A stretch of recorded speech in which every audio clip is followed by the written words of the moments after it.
दोपहर से लेकर तीसरे पहर तक तमाम मुल्क में अंधेरा रहा और तीसरे पहर के करीब यीशु ने बड़ी आवाज से चिल्लाकर कहा, एली एली लमा शब्तकनी, यानी ए मालिक, ए मेरे खुदा, तूने मुझे क्यों छोड़ दिया।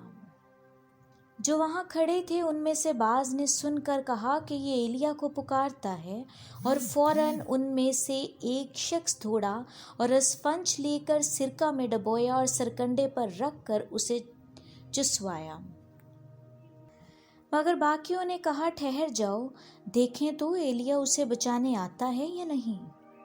यीशु ने फिर बड़ी आवाज से चिल्लाकर जान दे दी और मकदस का पर्दा ऊपर से नीचे तक फटकर 2 टुकड़े हो गया और जमीन लर्जी और चट्टानें तड़क गईं।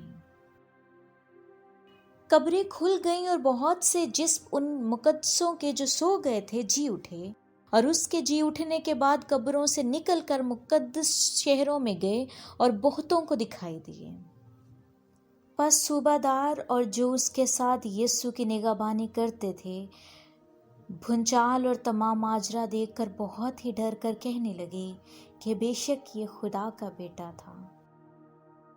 वहाँ बहुत सी औरतें जो गलील से यीशु की खिदमत करती हुई उसके पीछे पीछे आई थी, दूर से देख रही थीं। उनमें मरियम मगदलीनी थी और यकूब और यूसुस की माँ मरियम और जब्दी के बेटों की माँ। जब शाम हुई तो यूसुफ नाम अरमितिया का एक दौलतमंद आदमी आया जो खुद भी यीशु का शागिर्द था।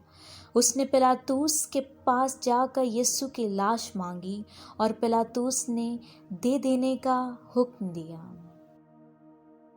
यूसुफ ने लाश को लेकर साफ महीन चादर में लपेटा और अपनी नई कब्र में जो उसने चट्टान में खुदवाई थी रखा। फिर वो एक बड़ा पत्थर कब्र के मुंह पर लुढ़का कर चला गया और मरियम मगदलीनी और दूसरी मरियम कब्र के सामने बैठी थी।